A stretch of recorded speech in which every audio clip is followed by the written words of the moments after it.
MEC for Finance and Economic Affairs. He has also served as the ANC's Chief Whip at the Gauteng Provincial Legislature and the chairperson of committees, and has served in an advisory committee in COGTA, the Department of Finance, and the Department of Public Enterprises. And then lastly, we have Kristen Abrahams, who will be speaking. Kristen previously worked at the Ahmed Kathrada Foundation. She's currently working at the Legal Resources Center. She is a public interest human rights lawyer, and she is currently the General Secretary of the Defend Our Democracy movement. So as I said, a really fabulous team panel that will be speaking today. I'm going to ask those of you who are in the audience. I know the idea here is to have an engaged, iterative discussion, but I would ask that you please pose your questions in the chat. Those will then be fielded by myself to the speakers to whom those questions are relevant. If it's a comment, we'll be happy to share that in order for that to invoke response. But if we could proceed on that basis, we would be really grateful. I am going to, at this point, hand over to Mandla Nkomfe and ask him to sort of kick off in terms of today's proceedings. Mandla, thanks. Thank you, Nicole.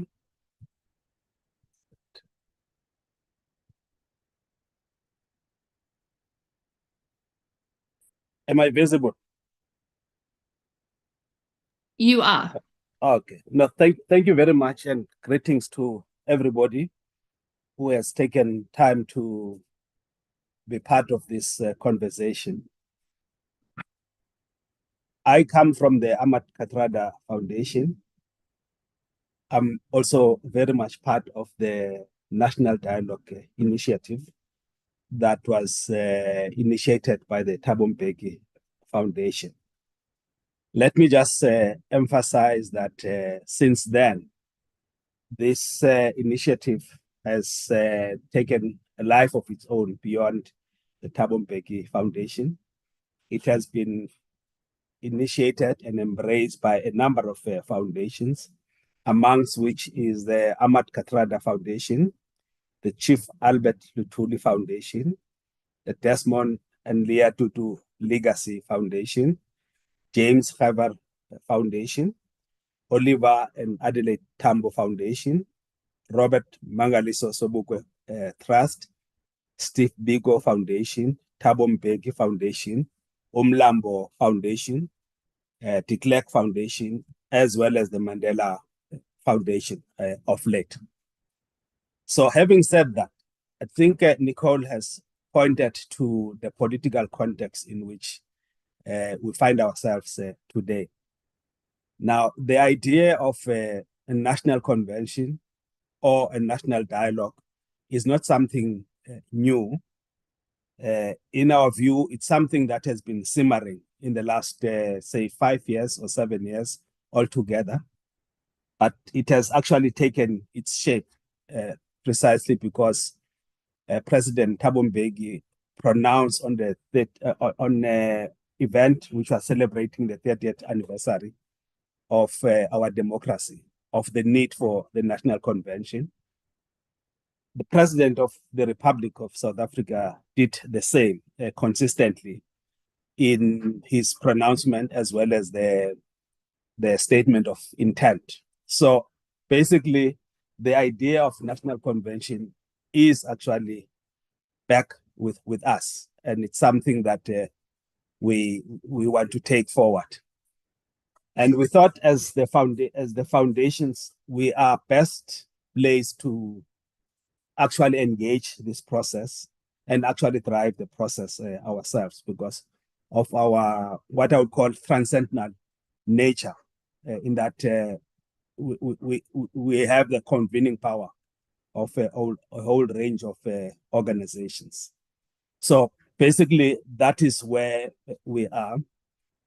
This, of course, comes at on the background of a tradition of such events or processes, ranging from the Freedom Charter, how it was conceptualized, well as in 1989, the Conference for Democratic Future.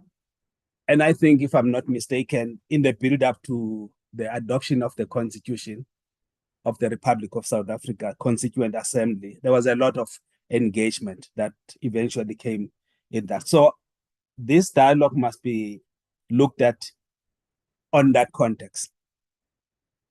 But what is the context and the backdrop of this dialogue? Now, already Nicole has actually cemented or raised quite few points, and that defines the vision that we seek to do. One of them is the idea that there is a need to bolster our substantive democracy, first of all, and secondly, recalibrate our developmental trajectory. So basically, I think there is a point that says there is a need for reset in South Africa in both political, social, and economic terms. If you look at the political processes, I think we'll all agree that over a period of 30 years, South Africans, particularly citizens, have outsourced their agency to political parties and government, as it were. So the issue of participation is going to be important. The results of the elections, or just looking at the elections recently, you will find that the voter turnout has been very low, but also the need to change the electoral system. And there, just to balance the issue of representativity as it is understood, for instance, in the proportional representation system, with the issues of accountability, because I think that is the issue of our time, which is accountability. There is the issue of trust, that communities and voters and citizens have lost trust in political organizations, in the political elites, in economic elites, as in business people, and in institutions as a whole. Coupled with that is the state of our economy in terms of the levels of growth that are not what we want, the problems of jobs, poverty, and I think the whole issue of social crisis that is there. I mean, we see it almost every day. So that's basically the context in which this issue of the national dialogue arises. And we thought, as the foundations, we should actually champion this. There are themes that, so on sometimes, I think on the 26th of June, we issued a statement, and I'm sure we can find a way in which you get that statement, which basically characterizes what it is that we want to do, particularly because, again, this is more about also how do we re-envisage politics in South Africa, so that it's not just the politics from above, it's not the politics from the political elites, economic elites, but it's actually a bottom-up process. That for us is very important. And that is why we think that an inclusive citizen-led national intervention is actually required, so that at the end of the day, once again, we are able to restore legitimacy. We are also able to restore credibility and enhance our democratic project as South Africans as such. So in that sense, I think this process will actually go a long way in defining a clear vision and establishing a unifying program that would actually get a sense where it inspires hope against despair and all that. So that's the processes that we are involved in. And for now, what we're trying to do is to just pull together a document that encapsulates the common vision, but our view is that it is not us, but it is going to be the process that is going to unfold. We are envisaging not just a 2-month process, but a long drawn-out process that will involve a range of stakeholders from business, from civil society organizations, community organizations, right across the nation. And you might ask, what would be the relationship with what has been pronounced by the president? Again, our view is that we need government to partner with this process. But it's going to be important that the process is driven not so much from government, but more wider, so that it lends the legitimacy that it will actually require. So there are themes that we have identified that are going to help, basically, but we have not concluded those themes.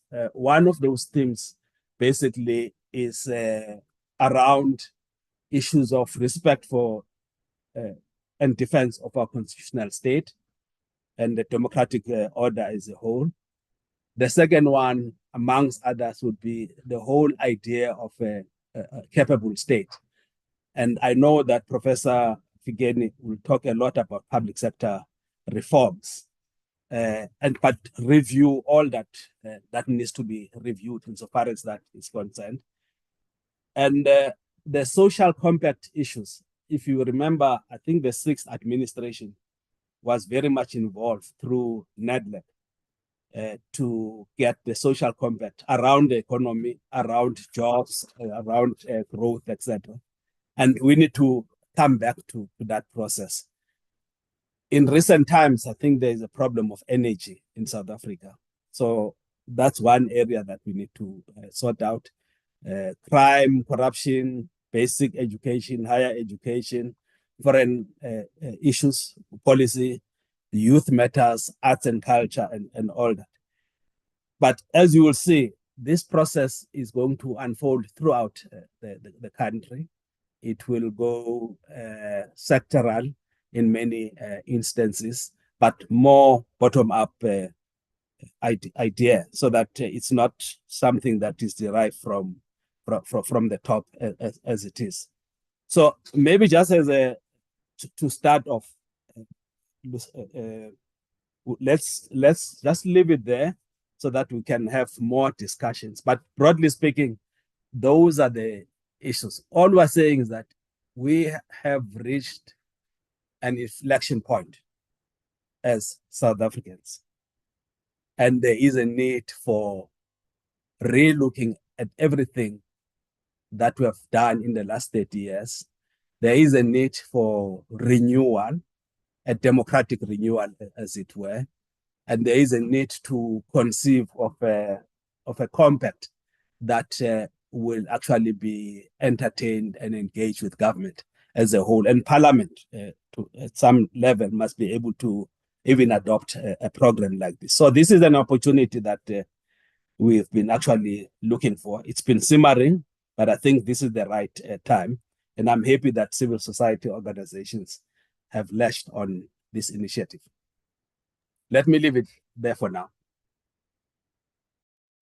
Thanks very much, Mandla, for your generosity and your willingness to come and share your experiences. I know it's an incipient process at this point in time. It's certainly nothing that's been finalized, but thank you for your willingness to come and share with us the discussions, the conceptualization of what a national dialogue process might look like.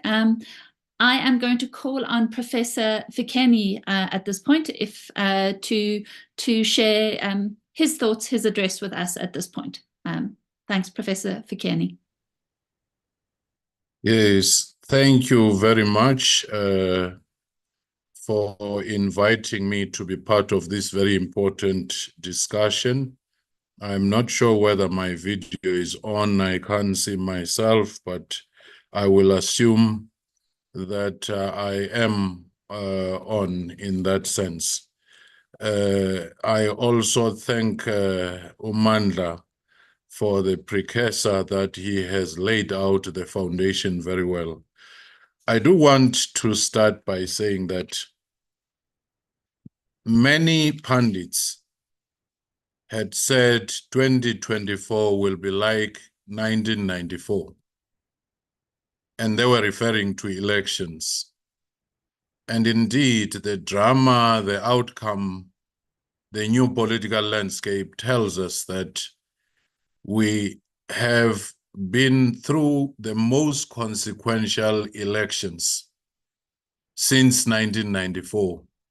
And the reconfiguration of the political landscape and the political moment where you do not have any majority party as such in terms of what we've come to know.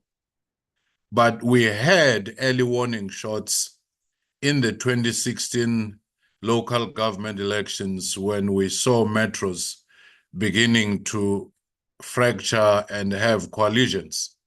So to that extent, I do think that we cannot say we were surprised by what we saw. And now I just want to reflect on a number of things in order to reflect on why civil society is one of the critical players in this exercise. Firstly, using my other hat now as the chairperson of the Indlulamity Scenarios 2020, Indlulamity South Africa Scenarios, we had written a report in 2018 where we projected that you would have a possibility of a coalition at the rate at which things were happening. If it didn't happen in 2024, we said it was certain to happen in 2029. Hence, there was a need to get ready and be prepared. And interestingly, that report was launched by none other than the current president, Cyril Ramaphosa, who had just come into office, and we invited him to launch this. And we said these are future possibilities. We also indicated that the type of proportional representative system that we have in South Africa of a closed party list system tend to lead to coalitions and fragmentation throughout the world. Only South Africa and Namibia had resisted that particular trend, and now South Africa has joined. It means the life of coalitions is going to be with us for the foreseeable future. And we must begin to think of how to regulate that space so that discussions around coalition, around government of national unity, around minority government become not only normal, but they are regulated, such that it's not only transactional negotiation as to who gets which position, but rather people first. What is the minimum program to achieve when you have such engagements? So there have been many reviews of the 30 years of our democratic transition, and these do indicate where the fault lines were, where the achievements were, where the gains were, and they also indicated the profound blind spots in our discourse and in our focus that we hardly ever focus on. Now that we are in this coalition arrangement or government of national unity, whatever nomenclature you choose to use, it doesn't really matter now. It is what it is. What is most important is the fact that by the time a dialogue on coalition regulation was called, it was too close to the period of elections. We participated in that at the University of the Western Cape, and smaller parties felt this was a plan by bigger parties to squeeze them out, especially when there was a talk of thresholds. But that aside, what is quite clear by all many other observations is that transition to our democracy, we have had some success in terms of setting up institutions of democracy. But we have not had sustained success after the RDP rolling out of social security programs such as housing, electrification, and many other services out, we seem to have done well in the first 10 years and started taking a detour thereafter. And those are the setbacks that we've seen, and some of them showing crass materialism, some of them showing growing inequality to a point of being the most unequal society in the world, which is a key driver of most of the challenges that we have, is the issue of inequality.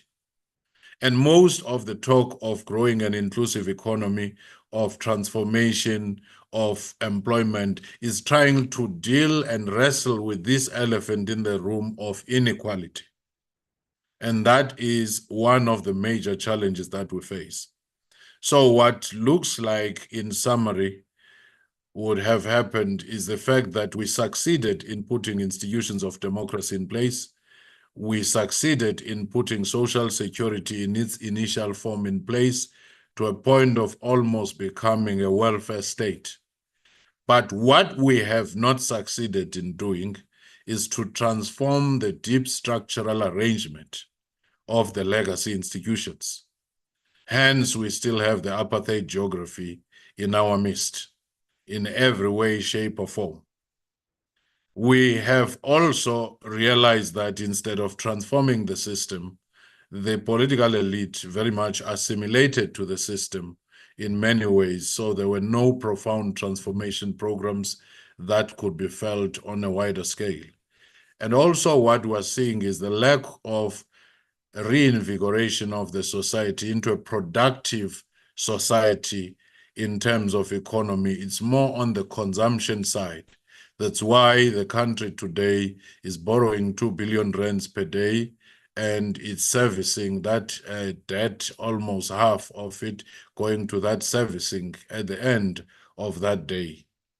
And it is for that reason that we do have this stubborn youth unemployment and general unemployment in our country, and the shrinking economy in many ways, because the manufacturing sector has been shrinking in a very significant way, and our economy has been growing far slower than the population growth at just over, a fraction of a percentage, in fact.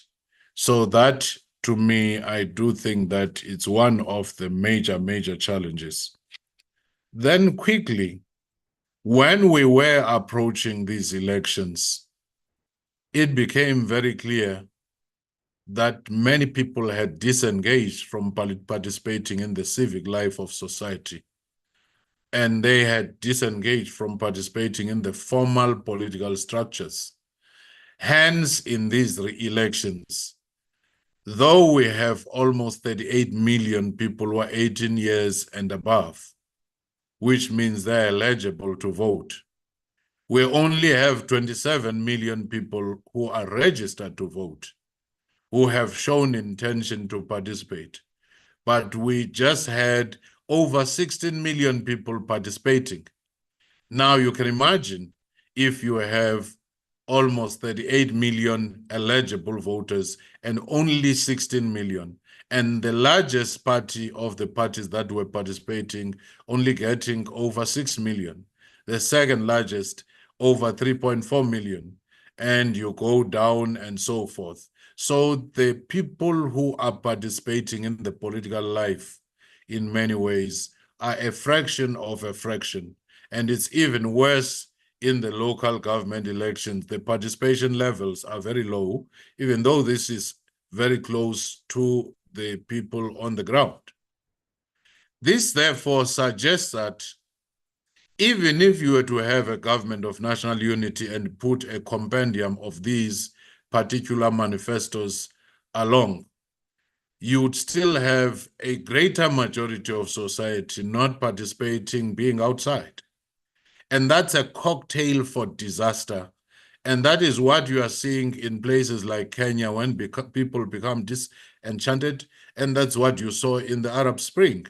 And the national dialogue is one of the tools, if it is well crafted, if it is inclusive, if civil society organs come in to play a role, traditional leaders, trade unions, youth formations, women formations, faith-based organizations, cultural groups, and so forth, come in to join the political class, then it is hoped that it will restore that legitimacy, because currently what you have is legitimacy crisis, where many surveys have shown from the Human Resource Council, from the Afrobarometer, that people gradually have been losing trust in the public institutions, in government, even in the judiciary. Now they are beginning to have a challenge with that. Some were even saying, in order to improve their material lot, they would be prepared to open up to any authoritarian government if it was promising to give tangible material benefits or changes. So it means democracy itself is on trial. If democracy and the multi-party system that we have does not yield the results that people are seeing, then you are going to have a challenge. That's where the importance of the civil society to inject that sense of public participation and being part of a co-creation of a new reality becomes very much important. Not only that, as we do that, the question of who will be a convener, if many of the would-be conveners have their legitimacy crisis, if it is government alone, then there'll be a challenge of over-governmentalizing this exercise. And yet government is needed as a key participant, as a custodian, who at the end of the day would have to implement public policies and programs along the lines of a blueprint that will have come out of such a dialogue. And again, even as we bring in civil society, it is very important to understand the political sociology of the NGO sectors so that we do not marginalize others and bring others which are well-resourced into the space where they dominate the space without other voices. That in itself, I do think that we are well aware that there are fragmentations even within that space. Even when you say business, there are big businesses, there are small businesses, and sometimes legacy issues do cut through them. So you do have fragmentations there. It would need somebody who has diversity IQ to make sure that you cobble together those. I want to end by saying, as the Public Service Commission, we've committed to support this process, participate in this process, work with the civil society entities, work with government, work with the other Chapter 9 institutions, and work with the trade unions, the youth formations, and so forth. Because this is one way of doing so. But what we are saying, what National Development Plan said in Chapter 13, that any policy program, any implementation, any service delivery, any fight against corruption will depend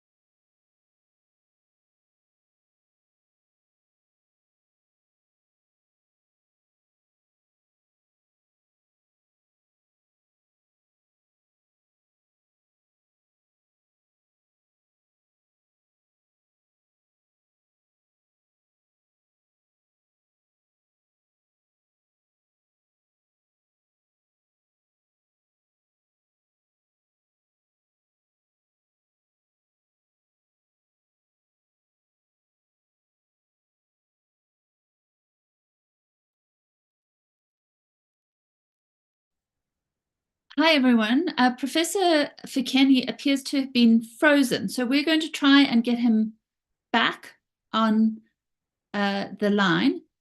I'm wondering, Kristen, if people can hear me, I'm wondering, Kristen, if you would be prepared to make your presentation now while we try and get Professor Fikeni back on the screen. Sure, Nicole. I'm happy to do that. Thanks. I was also worried that I lost the last bit of his presentation, so it's good to know that everybody did. So good afternoon, everyone, and thanks for joining us again. I'm Kristen Abrahams, and I'll be speaking to what the role of civil society in a government of national unity would look like. Just maybe to say that this is the document that I'll be referring to is one that's been, it's a draft document that's been put together by Rekgotsofetse Chikane for Defend Our Democracy, but it is very much a draft. Because I think thinking about the role of civil society within a totally new context for the country is not a question that's going to be answered quickly. And so I think we are seeing this, and today's, sorry, I'm just seeing that it's difficult to hear me. Is it a bit better now? Nicole, can you hear me okay? Kristen, I can hear you fine. Okay. Thanks. Okay, thanks. Yeah, so just to say that we are seeing today and this document and then the discussion that we're having today is as purposely deliberative and discursive. And so the document that Rekgotsofetse shared, and which many of you would have had engagement with by now, is meant not by any means to be instructive, but really just to provide some sort of guideline for us to think through. And there is space here for us to criticize and agree or think through together whether there is any feasibility to what's being said or whether we think differently. So I see that Kabelo has shared the document on the chat. I believe that many people who have joined this call as part of civil society organizations would have had access to the document already. But basically what it outlines is key potential opportunities for civil society within a government of national unity. And I'm going to talk through the opportunities that have been highlighted, but at the end I will address some of the concerns that have been raised by civil society organizations, and then just some of my own thinking as well around some of those potential opportunities. So there are 5. And I won't spend too much of time on each of them. They really are sort of high level thinking that requires us to do a lot more work on. So let's address it in that manner. So the first one is really enhanced political deliberation.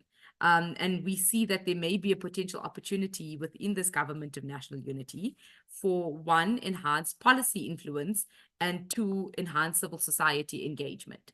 I think from the first perspective of an enhanced policy influence, what the point is here is that really a government of national unity allows for multiple political actors and therefore a plurality of diverse views.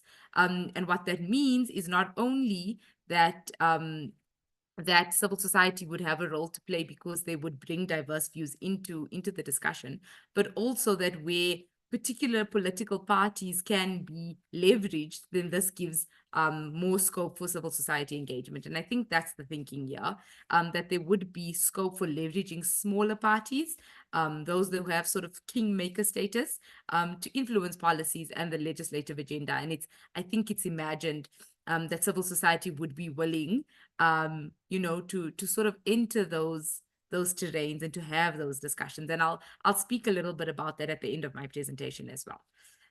The second big point is that this may, the government of national unity may present opportunity for strengthening accountability mechanisms.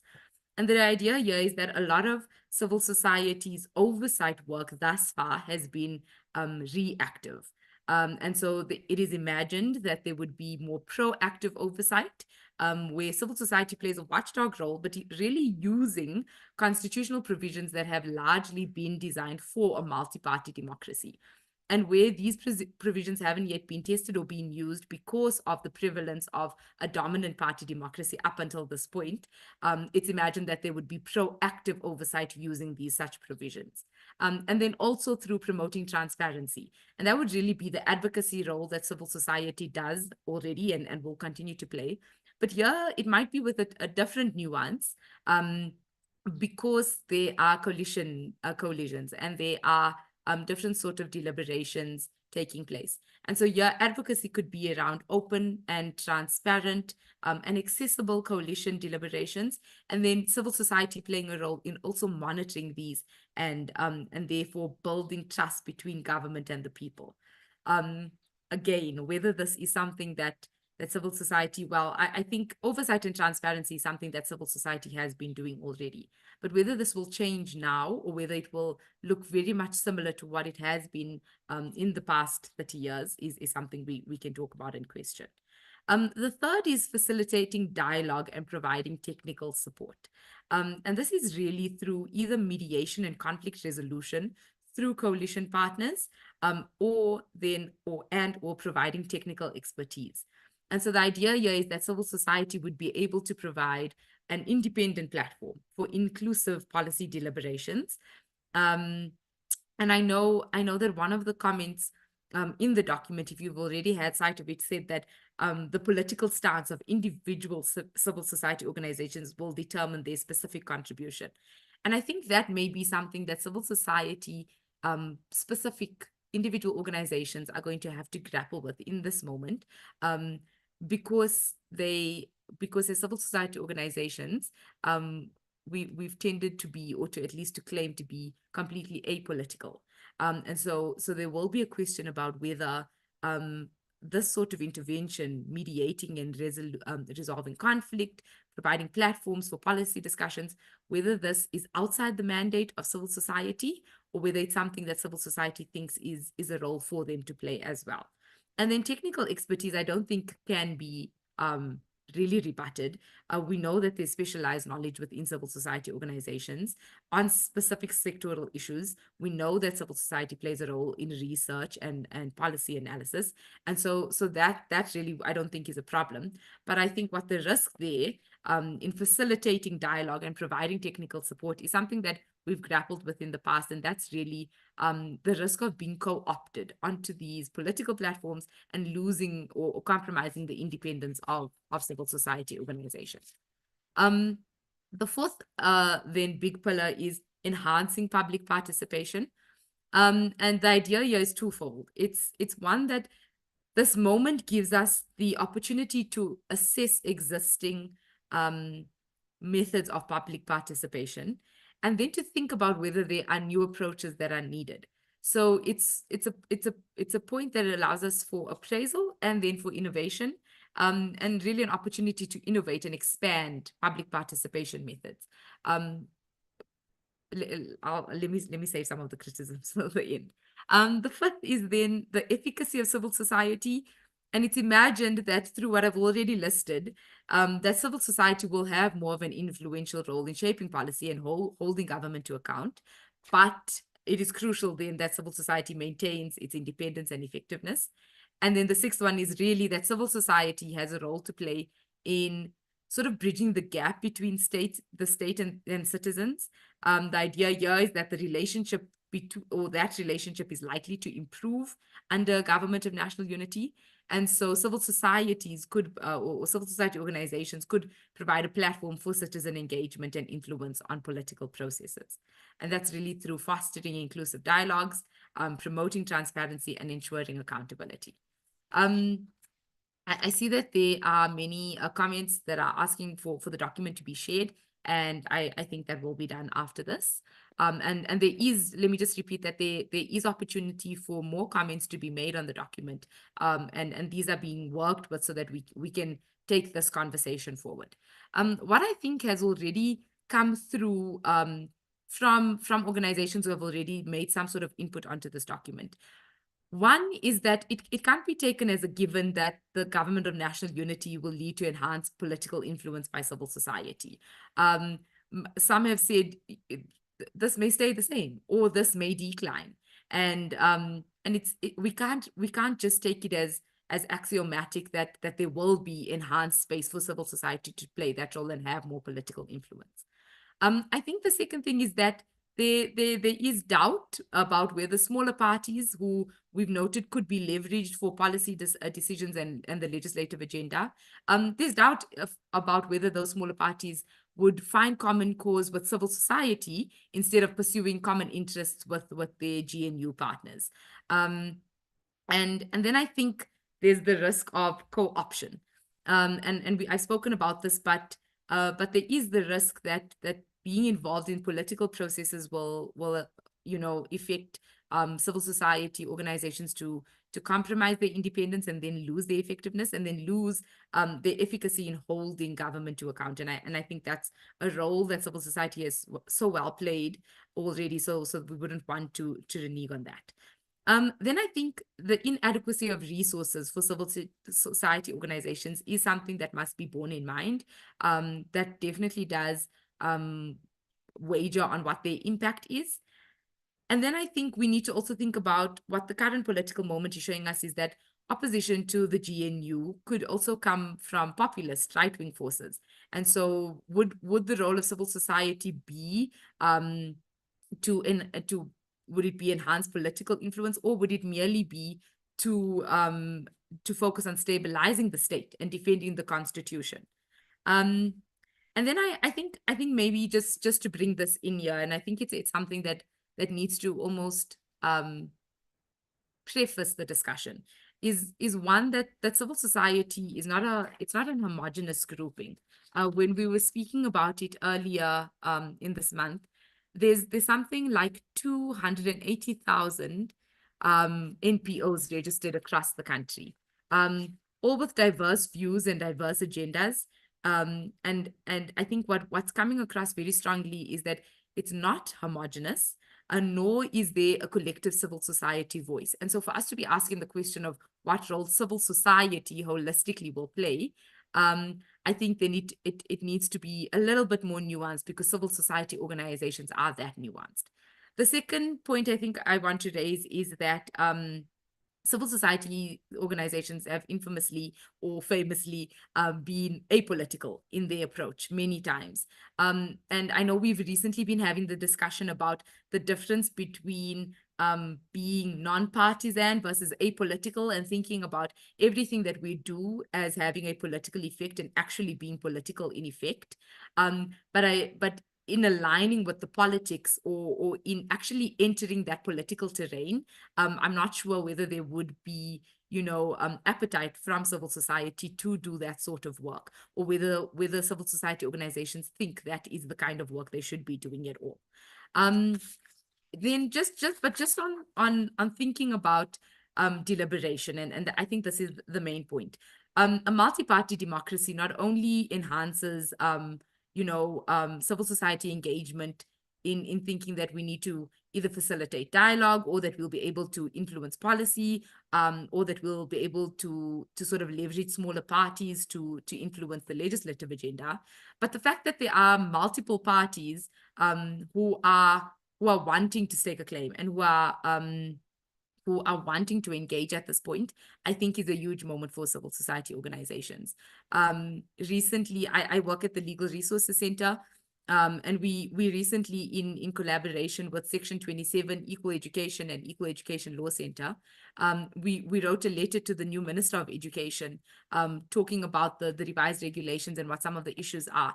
And this was followed, and this was responded to by an invitation by Minister Gwarube for a meet and greet and a sit down and a meeting to discuss these issues. And so I think that sort of thing will play a huge role here, in that it's not only one party that we are working with anymore, that there are multiple parties, and that these parties may have different ways of approaching civil society and engaging with civil society.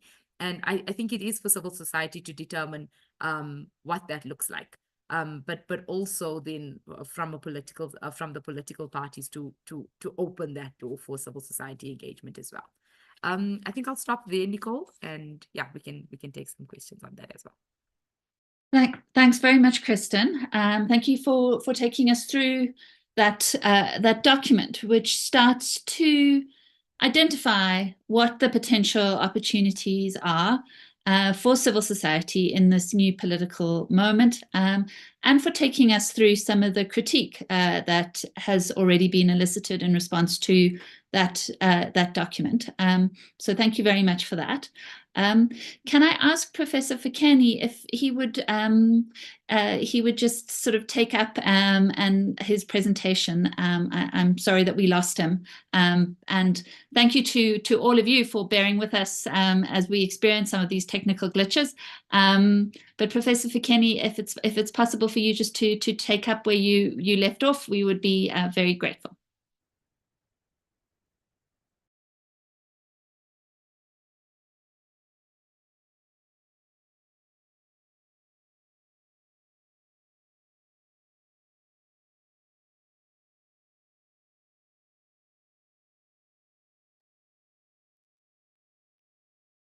All right, it appears that we are continuing to experience some technical glitches, so I'm going to have to ask you again to bear with us. Thank you for your patience in doing so. I think greater connectivity has enabled all sorts of wonderful things, but I do look forward to 2 days of return to in-person conferences. But I think at this point we should start then engaging in some of the discussion. And there have been a number of questions. So thank you to all of you for putting that on the chat. There have been a number of questions that have come through.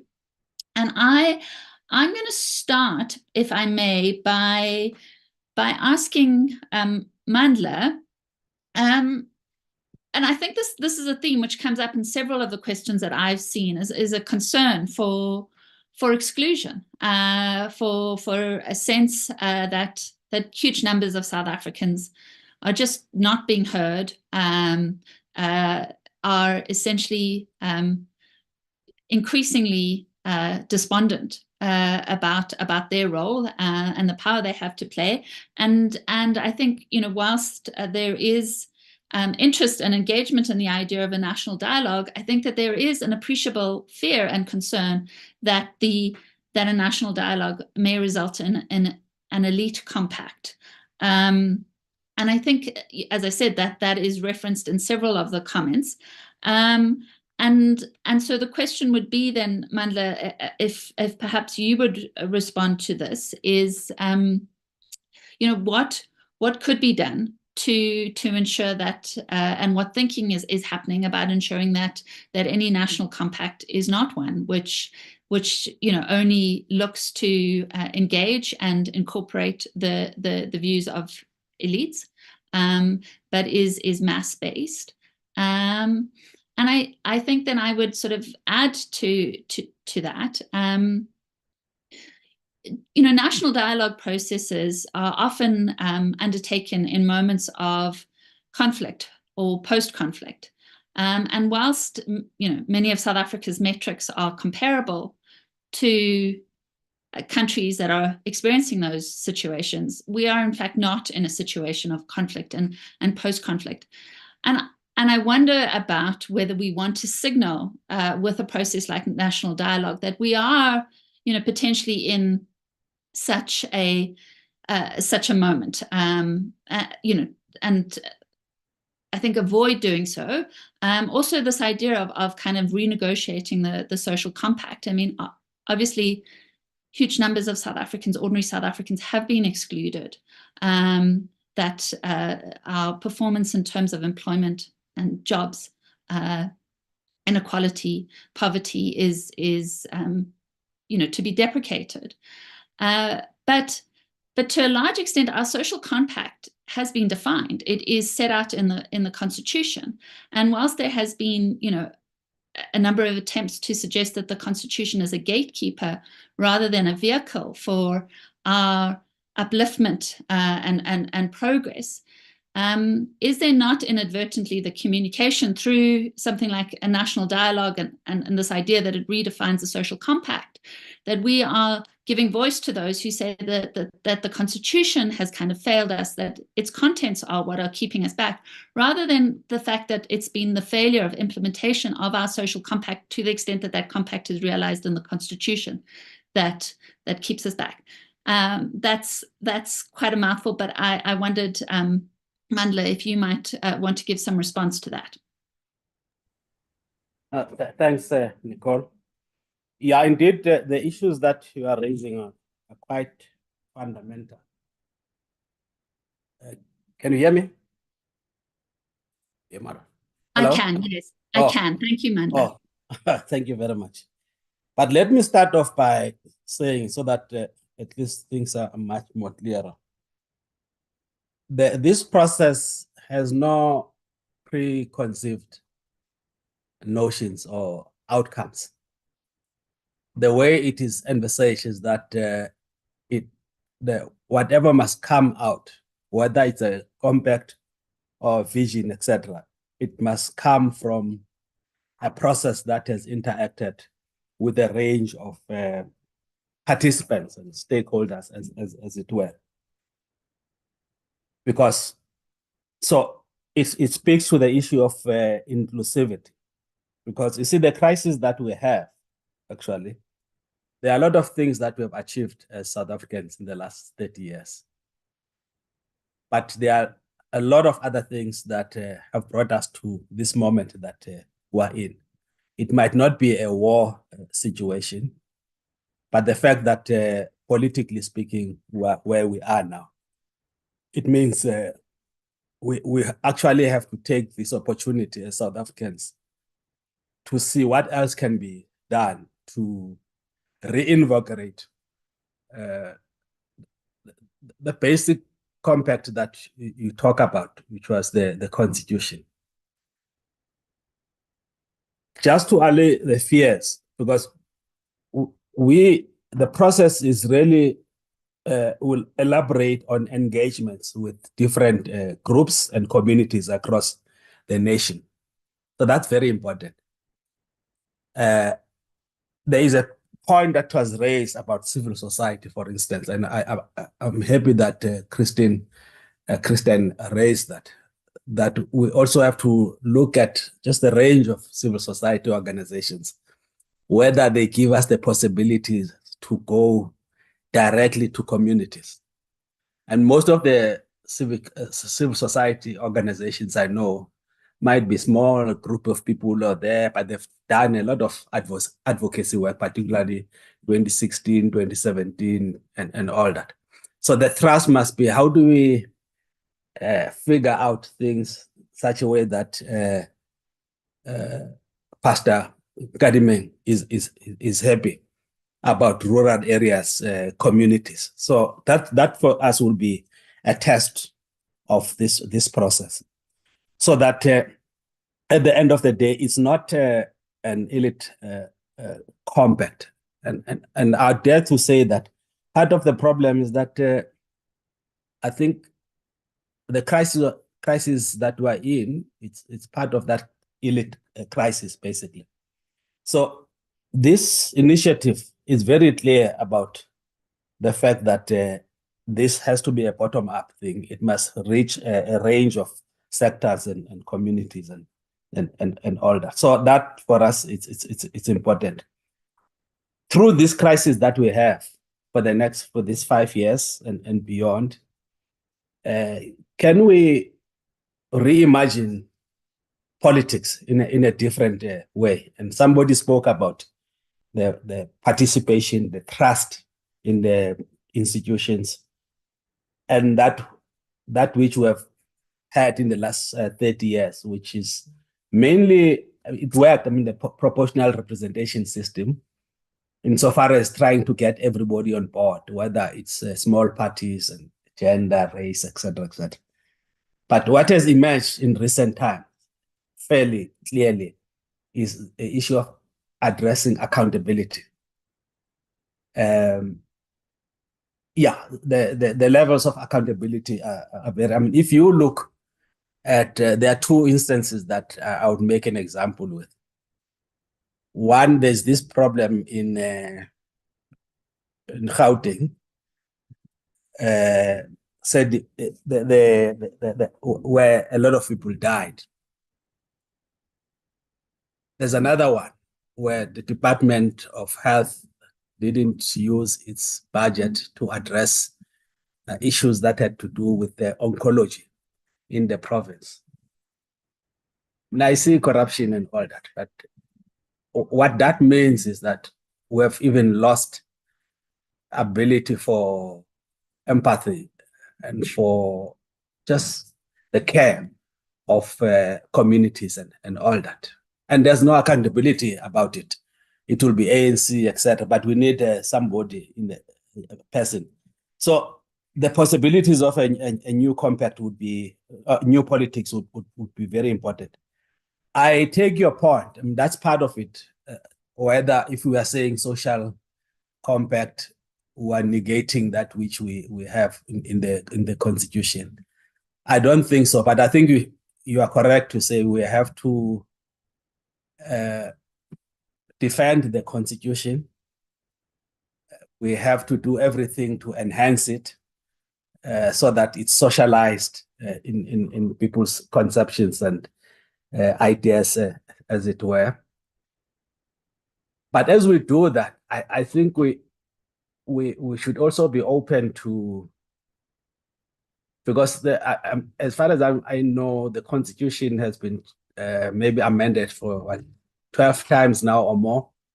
But if there are issues that we have to deal with, but issues that, issues that we think must be engaged with, they must be engaged. So communication and how we package that, I think it's quite very important.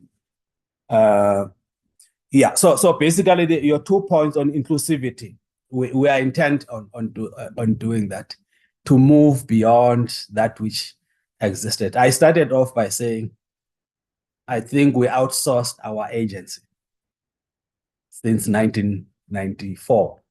We used to have Masakani, it's not there. And we have political elites who do not think that it's important to interface, to be accountable to communities. So definitely the inclusion is going to be important. And I take your point on this, on what could be the meaning or not meaning of that which we say around social compact, as it were. But you'll see in the themes that we're outlining in our document, which must be, I'm sure we can distribute that document. The first theme is defense of protection and defense of our constitutional state and its constitutional structures. So we're not ambiguous insofar as that is concerned, but we must be ready to engage in the theater of ideas. Yeah. Thanks, Nicole. Thanks very much, Mandla, again, for your openness and willingness to have this this discussion with us. Kristen, I wanted to direct one of the questions to you. Again, it reflects a theme that's coming out from several of the questions that have been placed in the chat. But this idea of civil society being, quite fragmented, and often sort of, positioned on different ends of the political spectrum, if one is to categorize them as such. Do you think that there have been really important efforts over the last few years for civil societies to come together collectively and to work to coordinate their actions and defend our democracy is unapologetically an effort to try and do that in order to protect our democracy and to safeguard our constitution. But I wondered whether you thought that this moment, this political moment, a government of national unity, political actors coming together, being required to coordinate their actions, hopefully in order to deliver for the people of South Africa. But whether you thought that this moment represented a time of greater possible coordination on the part of civil society organizations, and if so, what that might look like. Thanks, Nicole. So I think to your first question about whether there have been efforts over recent years, I think there have been significant efforts to sort of unify civil society. I know that Wayne Duvenage from OUTA, one of the comments on the document, said that there should be a sort of civil society summit, and then civil society needs to be broken up into working groups focused on sectoral issues, and that's how we take things forward. I know that Defend Our Democracy is trying to provide that sort of umbrella as well. Does this moment, sorry, Nicole, sorry, can you just repeat the end of that question for me? Does this moment? Sorry, Kristen, does this moment represent a time for greater coordinated action on the part of various civil society groups? And if so, what might that look like? Okay, thanks. I think that's a difficult question to answer. One, because I don't know if we have a national identity. And I think it's easier for civil society to be coordinated around a specific issue that we all agree on. But I think that in the absence of there being one specific issue, there's just a multiplicity of issues that everybody is really focused in their own little silo on.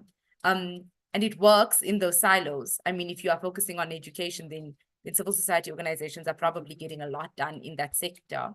If you're focusing on land, then civil society organizations are getting stuff done in that sector, or whatever else it is.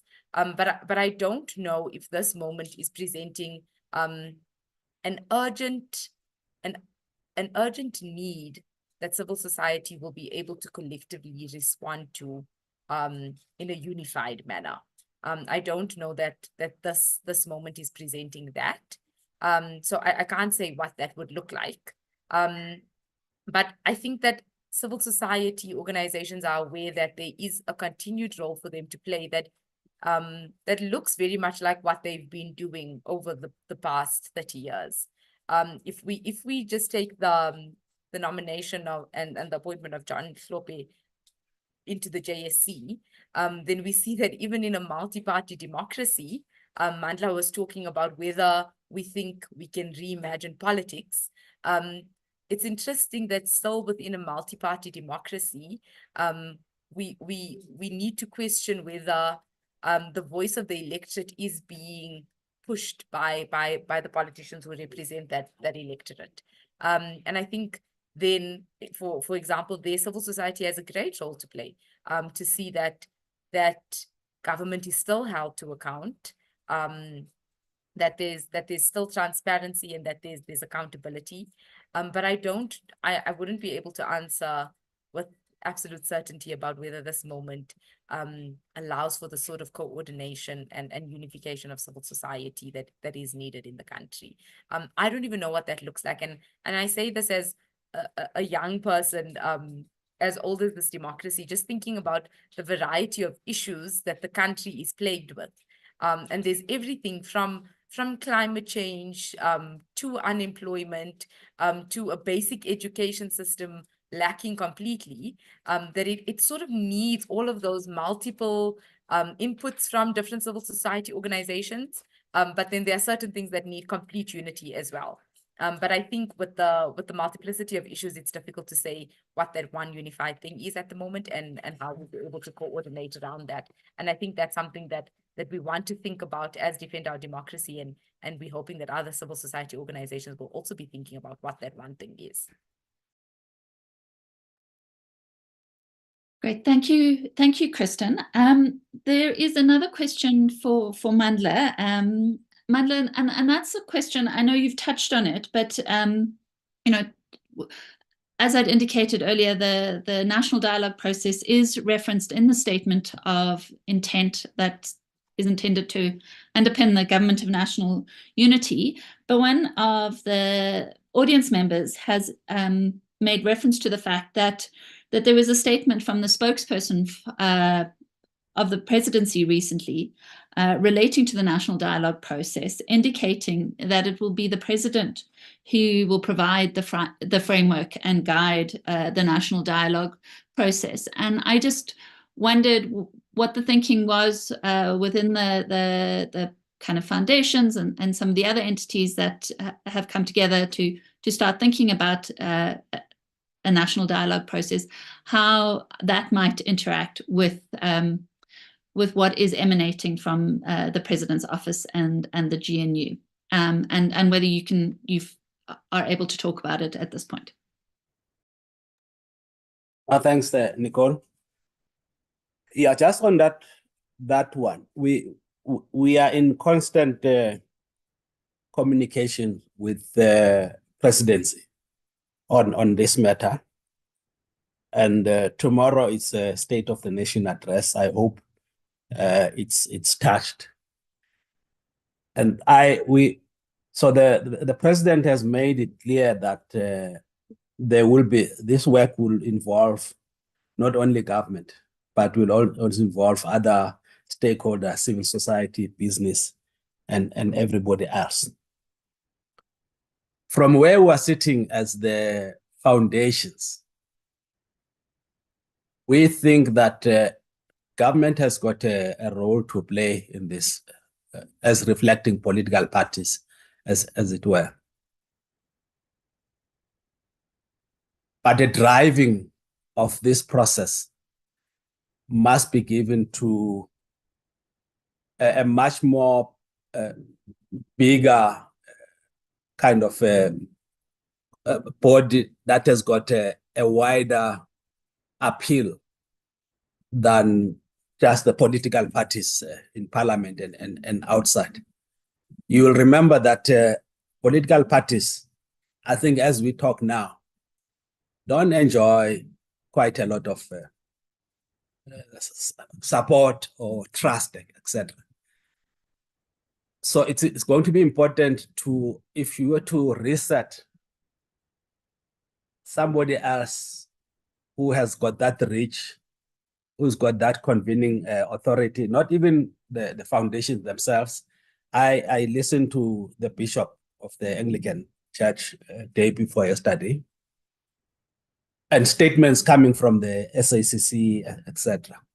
So all I'm saying is that, without saying much, is that there would be interactions, but our preference is that we leave this thing to a broader community, as it were, if it has to succeed. But if you use the agency of political parties alone and they have preeminence in this thing, it might not reach out to what we want, basically. So it's important that I think we move beyond the political parties. But how it's going to resolve itself, it's one thing. So we'll look at that, which takes me to another issue. I don't know who was raising it. Not that things have not been happening in the last 30 years with regard to civil society organizations, with regard to communities. The answers are there. But I think the political and the business elites, I don't think they were aligned to that which is happening from below. Now there's a crisis, and maybe the crisis is not just civil society or communities. It's a political crisis, but it's an opportunity for civil society to get on top of this thing whilst the opportunity is still there. Because if you leave the political process alone, my view is that it will consolidate itself, typical of political parties and political class. And once it consolidates itself, everything goes out. So I'm actually happy that we're having this discussion today, and that we could make important interventions in the document that Kristen spoke about, which is, for me, this is the time. There's no other time. And that's the context in which the civil society must actually look at. Yep. Thanks very much, Mandla, for that. We are coming to the end of our time this afternoon. I am sorry that we weren't able to get Professor Fikeni back on our virtual platform. Several questions. I am actually here. Oh, fantastic. Great. That's fantastic, Professor Fikeni. I am then going to, if I may sort of give you 5 minutes then just to sort of return to your presentation and if you would like and just take us to the end of that, if that's possible. Yes, thank you very much. I'm sorry that I'm using someone else's computer. That's why sometimes it would look like I'm not here. I immediately rejoined. The most important thing is that the reason this forum of Defend Our Democracy and the foundations and others is so fundamentally important is to say, let's learn lessons from the CODESA negotiations, from previous negotiations, to make sure that what comes out of this exercise is not an elite pact, an elite arrangement where business and political class come together to the exclusion of the rest. It is for that reason that civil society should organize itself, labor should organize itself, youth formations, business sector, and so forth, such that when we talk of co-creation, when we talk of convening this national dialogue, it should not be left in the hands of the political class or of government.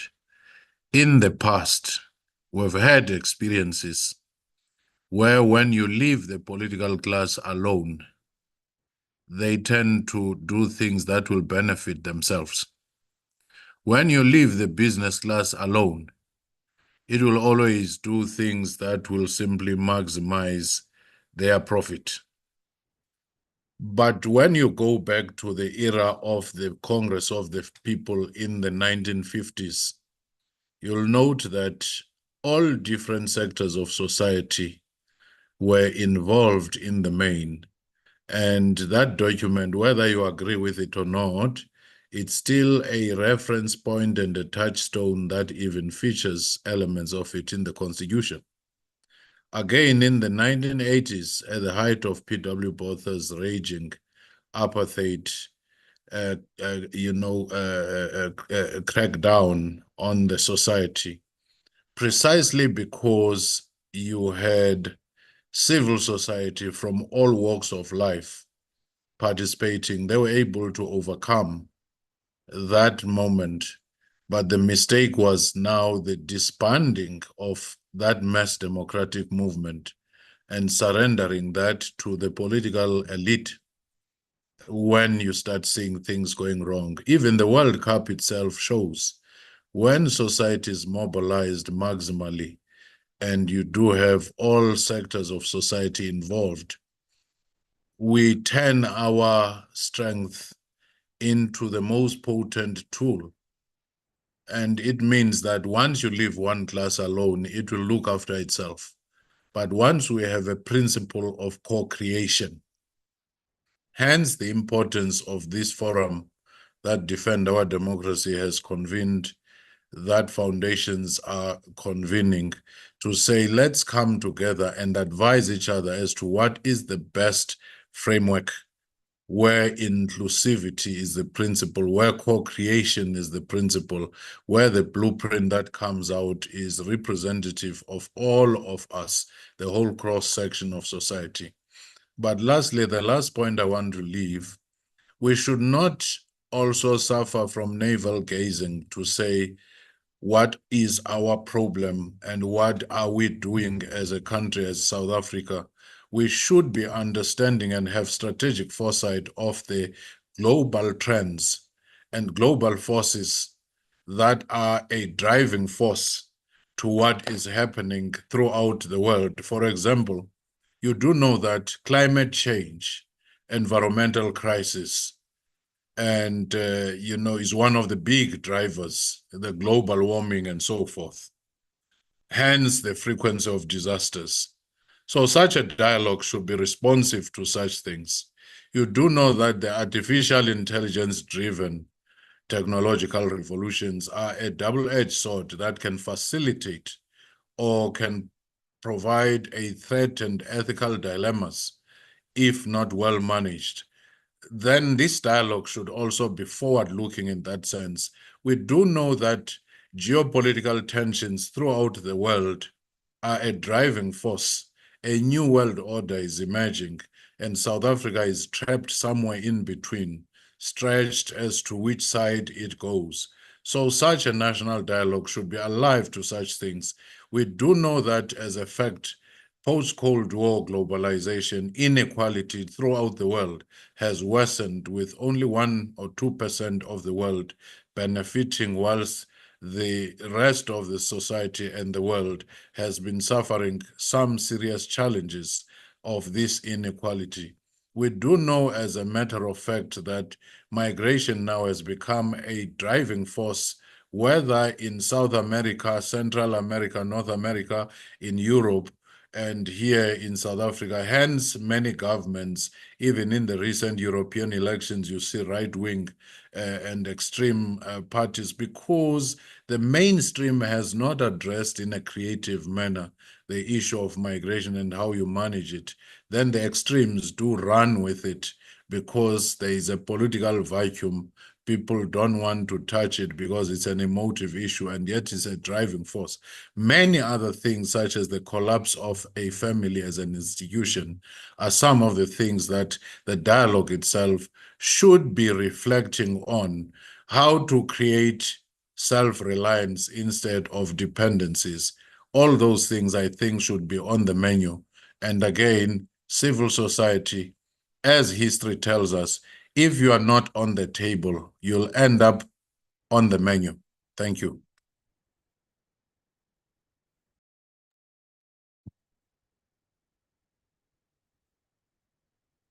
Thank you very much, Professor Fikeni, for those insights, and thank you for your contributions to the panel today. Thank you also to Mandla Nkomfe for your contributions, for taking us into your confidence, for being prepared, your willingness to share with us the thoughts around the national dialogue process, incipient though they might be at this point.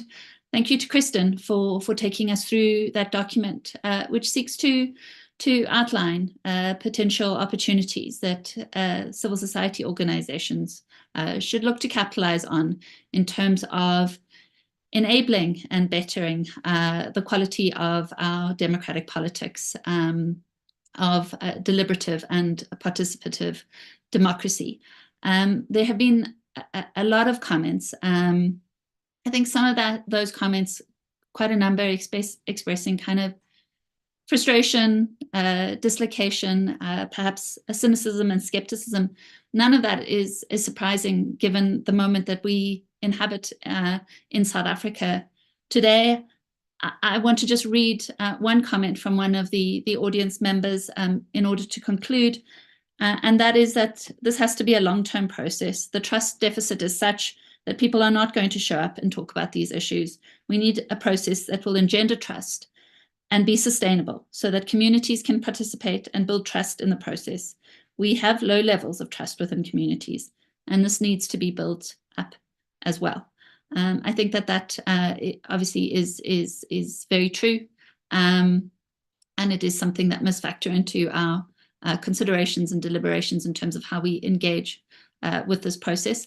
I want to say to the audience again, apologize to you for the technical difficulties we experienced. Thank you for your patience, and notwithstanding the challenges, your willingness to stay with us and to participate. We are recording this, and so that will be available to you for future reference. We will also make available the paper to which Kristen has referenced, so that you can have that. And we would be delighted to receive your comments and really encourage you to send those through to DOD. But at this point, I am going to bring this to a close. Again, an enormous thanks to our panelists for your time and your generosity. Thank you to the audience for joining us, and we will see you soon. Bye-bye.